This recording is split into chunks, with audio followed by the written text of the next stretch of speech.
Salsa Nazis, Book 1, The Reich is Global, by Mim T. Copyright 2025. Minnie hastily took a few photographs, without flash, before she noticed an open wooden case on top of other wooden crates just underneath the window. Inside the crate, she strained to see its contents. She had to take a second look and avoid being seen by the workers. Minnie knew little of trucks and cars, but she did know her weapons, and what she saw in number in those crates were Volmer machine carabiners, or MKB-35s, the new and improved semi-automatic rifle preferred by the Nazi elite. Her sharp intake of breath did nothing to ease her sense of panic.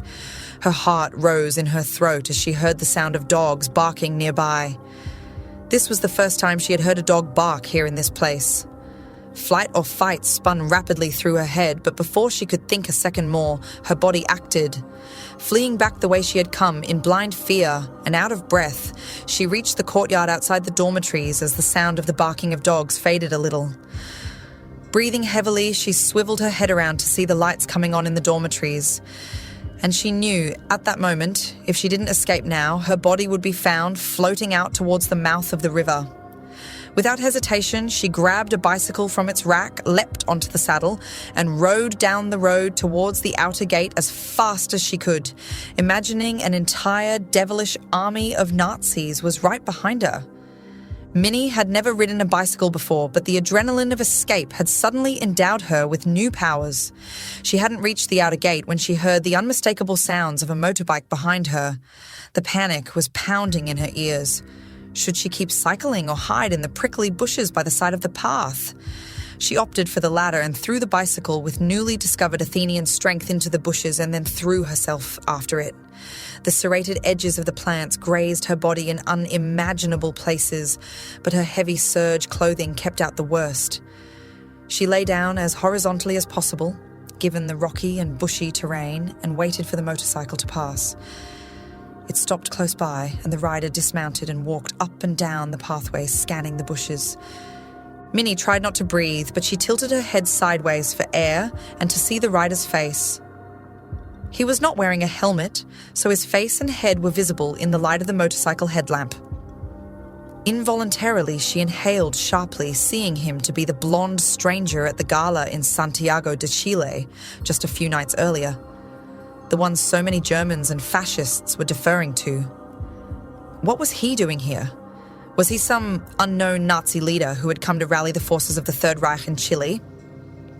He spoke out loud. Fräulein Weber, eines Tages werden wir uns offiziell treffen und dann werden Sie sehen, dass ich kein Mann bin, mit dem man leichtfertig umgehen kann. Bitte geben Sie dies an Ihre Vorgesetzten in Washington weiter.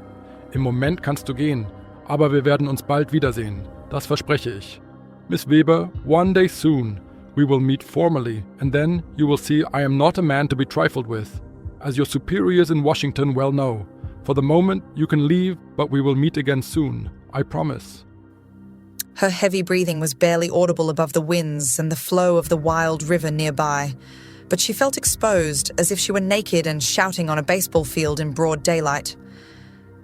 El Fantasma Blanco, she named him, the white ghost, could not see her, but he obviously knew she was there. He had given her permission to escape, and now she would travel forward with the threat of death or worse over her head. Some spy she was, hiding in the bushes, bumbling into unimaginable peril, completely unprepared, like a fool that she was. Not religious by any means, Minnie found herself praying to all the deities she could remember, the Greek Athena, the German Odin, the Cuban Yamaya, the Catholic's Virgin Mary, any of them, to help her out of this dreadful place and disastrous situation. She bowed her head, clasped her hands, and as the motorbike noise faded into the distance of the colony, she prayed, Protéjanme, por favor, dioses y diosas, y les prometo que haré todo lo posible para detener a los nazis en seco. Y me convertiré en el mejor espía que el FBI haya visto jamás. Gracias. Por favor, sálvame. Please, gods and goddesses, protect me, and I promise I will try my best to stop the Nazis in their tracks. Oh, and I will become the best spy the FBI has ever seen, thank you. Please save me.